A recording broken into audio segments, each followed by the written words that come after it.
안녕하세요. 배우자 외도 당당하게 말한다. 여풍당당. 상담계 해법 있는 바람주치 묻지마 간디. 근성 있는 외도 해결 변호사 이긴다 조변 조준영 변호사입니다. 네, 반갑습니다. 네, 반갑습니다. 자, 이게 저희는 해법이 있기 때문에 해법이 네. 있다. 해법이 외람된 말이지만 좀 시중에 있는 분들이 좀 많이 저를 저격할 수 있겠지만 네. 해법 없어 대부분이. 네. 대부분 상담센터나 이런 데 해법 없다고 보시면 됩니다. 네. 그냥 어루만져 주는 거지 뭐. 어떻게 합니까? 같이 공감해. 라포 형성, 네. 공감. 그리고 어떻게 합니까? 그냥 이렇게 얘기 들어주고 네. 그냥 잘해 보십시오. 좀 믿고 넘어가도 될 것 같습니다. 아니면은 뭐 좀 이렇게 좀 적극적으로 어떻게 어필해 보십시오. 그런 얘기들은 정말 공허한 얘기죠. 그쵸. 그게 네. 그래서 저는 해법이 있다라는 거에 굉장히 큰 의미를 두고 싶기 때문에 꼭 이거 좀 길지 나도 그냥 짧게 하고 싶지 묻지마 간듭니다. 아무튼 좀 해법이 있는 바람지 이게 뭐야 이게. 내가 해놓고 나서 좀 유치하긴 한데 해법이 있으니까 네. 있다고 우기고 싶습니다. 네. 입에 착착 붙어요. 네, 입에 네. 착착 붙어 하다 보니까 운율을 타면 돼요. 운율. 네. 이긴다 조변. 저 오늘 되게 어제 이기죠. 판결 났는데 좀 좋은 판결, 좀 의미 있는 판결 있었어요. 제가 많은 소송을 이제 진행하는데 그 중에서 어떤 분이 결혼 10년 차인데 아이가 없어가지고 이제 시험관을 계속 하는데 이제 이렇게 실패를 한 거예요. 그래서 이제 그 재작년이네 벌써 재작년에 남편이 이혼을 갑자기 요구를 해가지고 이혼을 먼저 했어요. 협의 이혼을. 그런 다음에 이제 그 다음에 외도가 발각이 된 거예요. 그래서 상간 소송을 이제 다른 사무실에서 했는데 졌어요. 증거가 없다고 해서. 네. 그 상태에서 저를 이제 발견하셔서 찾아오신 거예요. 근데 이제 증거가 명확하잖아. 둘이 막 이렇게 이렇게 약간 이렇게 같이 걸어가는 장면 정도? 그거만 있는 거예요, 지금. 조금 애매하네. 약간 애매한데, 근데 너무 이대로 끝나면 한이 될 것 같다. 그렇죠. 라고 해가지고, 그제 소송을 하고 싶다. 근데 제가 질 수 있다고 말씀드렸는데, 하고 싶다고 해가지고. 한번 해보는 거지, 뭐. 네, 그러면. 항소 이제 본인도 의지가 마지막 있으니까. 기회니까. 그럼. 근데 그래서 항소한 거네, 그럼 항소. 항소를 한 거예요. 항소네. 1심을 지고 2심을 이제 항소를 여기를 맡기는 거예요. 이제 네. 조변님한테 맡긴 거지, 네네네. 항소를. 1심에서 좀 잘 못하긴 했어요. 원래 맡은 변호사님이 잘 못하시긴 해가지고 하여튼 2심을 진행했는데 2심에서 1년 반 정도 걸렸던 것 같아요. 항소심에서. 원래 항소심은 좀 빨리 끝났는데 어떻게 정말 어렵게 해가지고 뒤집어서 승소를 했어요. 승소해가지고 이제 1,500만 나왔는데 그거로도 사실은 이제 되게 의미 있는 결과였고 자기에 대한 이제 그런 게 있었는데 그 이후에 남편하고도 협의 이혼하면서 위자료 청구를 안 했거든요. 협의 이혼이니까. 그렇죠. 근데 이 결과가 이제 부정행위가 인정됐으니까 남편한테도 위자료 청구를 하자고 이제 제가 한 거예요. 그래서 남편한테도 이혼 후에 위자료 청구를 별도로 했어요. 상간녀랑 별도로. 그렇게 하면 사실은 그 상간녀한테 대한 1,500만 원이 남편이랑 공동으로 책임이 된 거라고 인정받을 수도 있거든요. 그렇죠, 둘이 그렇죠. 1,500만 원. 둘이 같이 내라 이렇게 할 수 있지. 근데 저희가 또 그것도 엄청 열심히 했죠. 해가지고 남편에 대해서도 별도로 1,500만 원을 내는 걸로 그렇게 해서 괜찮네. 어제 이제 한 2년 만에 지금 그럴 때 이제 보람을 느끼는 거죠. 그래서 그쵸. 그분이 제 인생에 한이 풀린 것 같다 이렇게 이제 말씀해 주시는 그렇죠. 거예요. 네. 그러면 그런 거는 놓치지 말고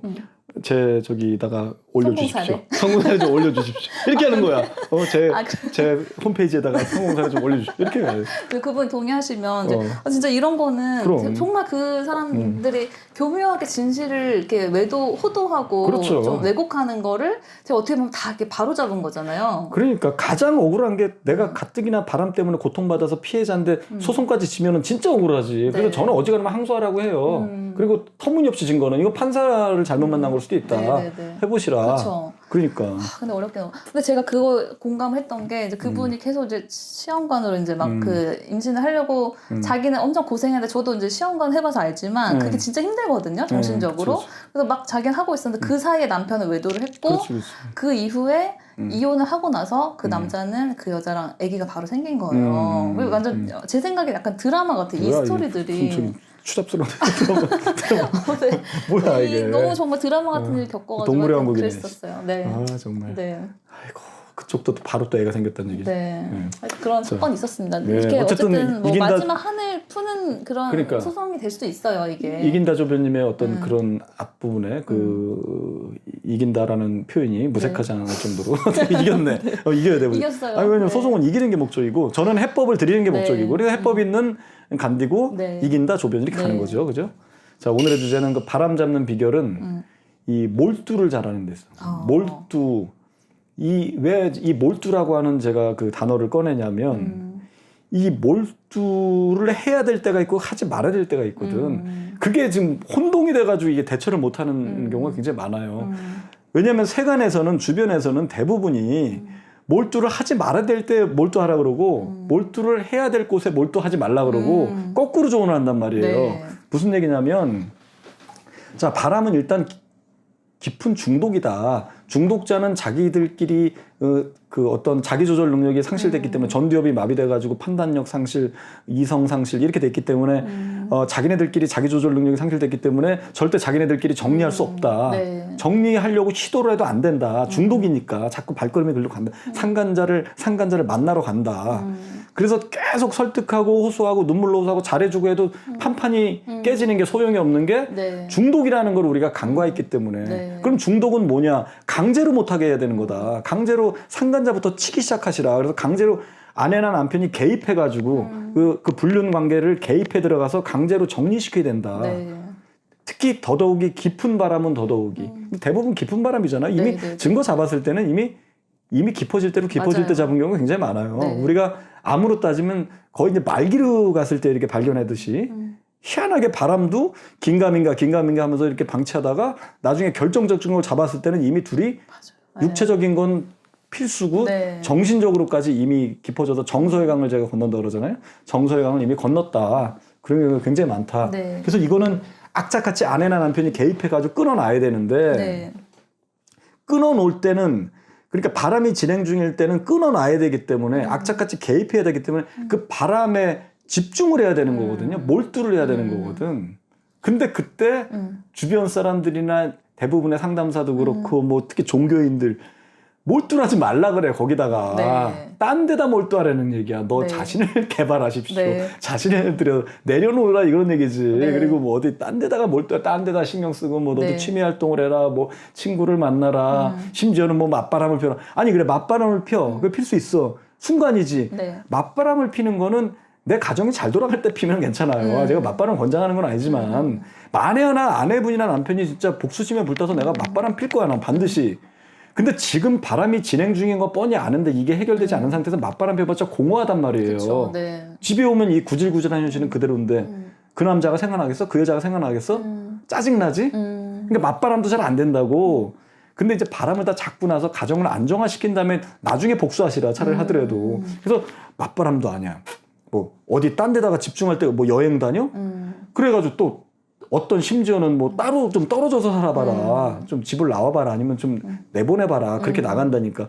그래서 더 깊게 만들어버린다고. 별거 들어가거나 내가 어디 딴 데 몰두하는 순간 이들은 더 깊어진다. 네. 내 남편은 내 아내는 그 틈을 이용해서 더 활발히 만나고 더 깊어진다는 얘기예요. 깨닫는 게 아니라 우리가 그렇게 떨어져서 사니까 새삼 내 배우자의 뭐 이게 소중함을 느낀다든지 그런 건 없어. 그건 말도 무슨 영화야? 그건 너무 자유롭게 만나게 되는 거 아닌가요? 더 깊어지면 깊어졌지 절대 다른 데 몰두해가지고 바람 잡는 네. 경우는 없다. 네. 그래서 그때는 몰두하는 게 맞아요. 그 바람 자체 몰두해가지고 악착같이 그걸 끊어놓는 게 그게 또 맞고 그게 내 정신건강에도 좋아요. 네. 내가 다른 데 몰두해봤자 어차피 계속 그것이 생각나고 자꾸 궁금하고 이 사람을 내쫓았어 이를테면 그래 떨어져서 살아보면 좀 나을 것 같지. 더 신경 쓰여. 네. 나중에 그들이 더 깊어지면 그땐 들어오라 그래도 안 들어와요. 그렇죠. 네. 안 들어온다니까. 그렇게 더 악화된다. 우리가 이제 병이랑 똑같이 생각하면 돼. 우리 몸에서 암이 이제 발견된 거야. 네.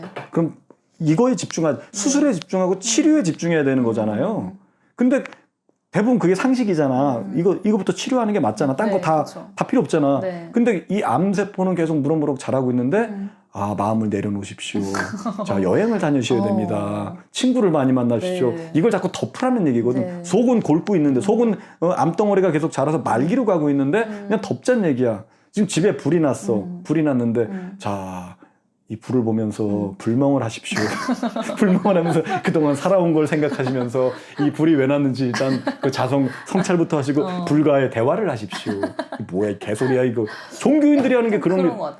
암덩어리가 몸에 있으면 이제 암을 해결해야 되는데 그 암으로 인해서 몸에 부작용이 일어나는 경우가 있잖아요. 뭐 그렇죠. 이렇게 머리가 빠지고, 빠진다. 뭐 그 그렇죠. 항암 항암. 그것 때문이지만 하여튼 머리가 빠지는데 그거는 암으로 인해서 나타난 표상이잖아요. 그렇죠, 표상이죠. 결과. 근데 그렇죠. 그 머리가 빠지는 거를 고치기 위해서 뭐 그런 약을 머리에 약을 바르는 거 이건 아무 소용이 없는 거잖아요. 거지. 뭐 근원을 고치지 않는. 근원을 고쳐야 돼. 그래서 네. 제가 예전에 그 시즌 2에서는 그런 얘기를 많이 해서 여풍 시즌 2에서 이제 그때 칙칙님이랑 했을 때는 그때 그 하도 많이 해가지고 이제 안 네. 하는데 왜 자꾸 진통제, 이가 아픈데 왜 자꾸 진통제만 그치. 먹냐. 네. 이 아픈데 집중해서 이걸 고쳐야 된다. 내가 충치인지 아닌지 일단 보고 충치면 신경치료를 하든지 아니면 다 빼고 임플란트라든지 이거 자체를 고치는 거야 되지. 자꾸 진통제를 먹으면서 하다 보면 내 아픔을 못 느끼기 때문에 더 이가 더 망가진다. 어느 순간 그냥 다 빠져버린다. 고통을 느낄 때 고통을 느낀다는 거는 우리 몸에 어디 고통의 신호가 온다는 거는 그 고통을 들여다보라라고 하는 신의 굉장히 섭리가 들어가는 거라고 저는 신이 우리 조물주가 우리를 설계할 때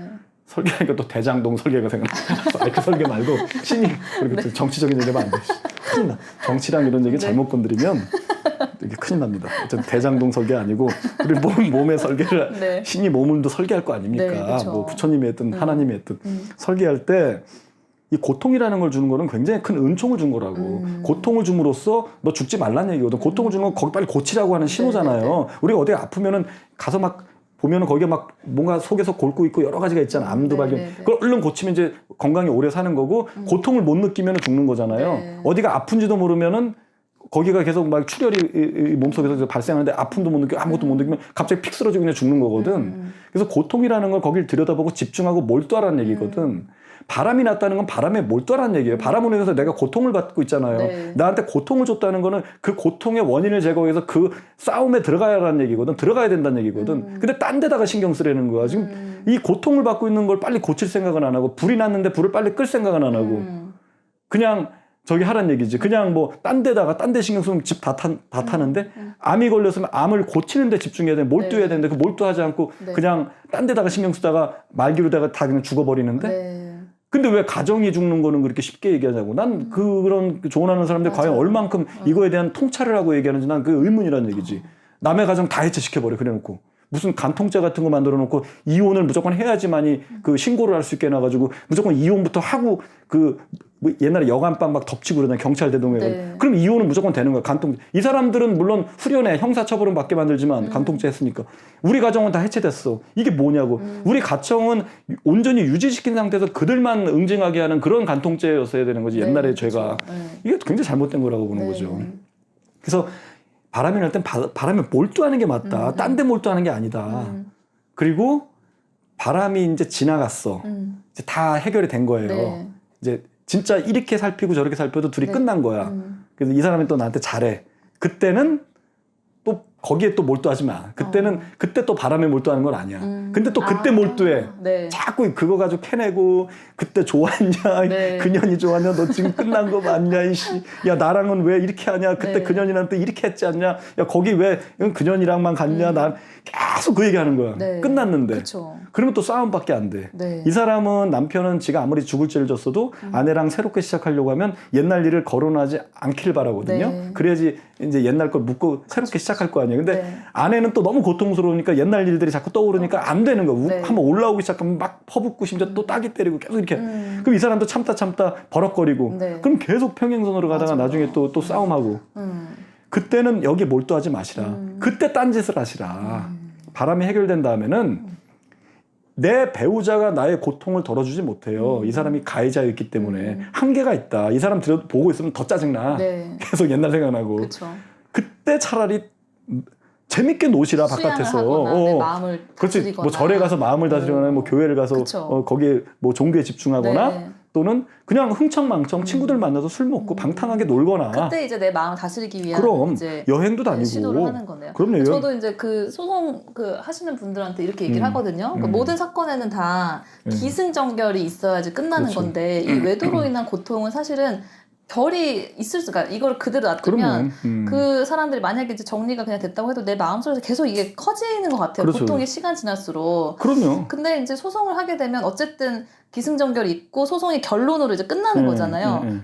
그렇게 끝을 딱 내버리면 그때부터는 이제 마음이 약간 마음은 안 잡히지만 내가 의식적으로 이거 소송도 끝났고 위자료도 받았고 다 이제 일단락 됐으니까 나도 이거를 떨쳐내 버리자라고 내가 이렇게 나한테 계속 이렇게 주문을 넣을 수가 있는 것 같아요. 그렇게 해서 이렇게 서서히 극복이 되는 것 같아요. 그래서 요게 결론을 내지 않으면 이게 나를 계속 괴롭힐 수 있고 그게 결국에는 가정을 더 2차적으로 망가뜨리는 결과가 될 수 있다. 그래서 나중에 이제 바람이 해결된다면 내가 고통이 계속 올라오는 거는 그걸 그나마 줄이는 거는 상간자를 무지하게 막자게 소송까지 해서 응징까지 하고 내가 배상도 받고 여러 가지 내가 행동을 많이 했을 때 좀 덜 고통스럽고 그렇죠. 행동을 좀 덜한 거야. 네. 뭔가 찜찜해. 상간녀를 제대로 치지도 못한 것 같고 근데 그들끼리 끝난 거야. 이러면 더 열받는 거야. 지들끼리 셀프 용서.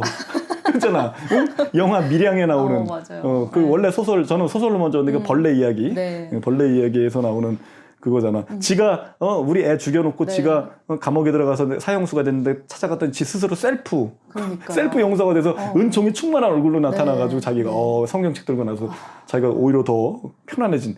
뭐야, 내가 용서하려고 그랬는데 내가 용서하기도 했는데 지가 더 열받는 거거든. 그래서 바람이 지나간 다음에 내가 좀 덜 고통받으려면 후유증이 덜 하려면 아주 무지막지하게 응징하죠. 그래서 제가 소송은 꼭 걸라고 하는 게 그래서 그런 거예요. 꼭 뭐 소송 걸어가지고 그게 꼭 배상을 받는 측면도 있지만 그 응징 측면이 굉장히 강하거든.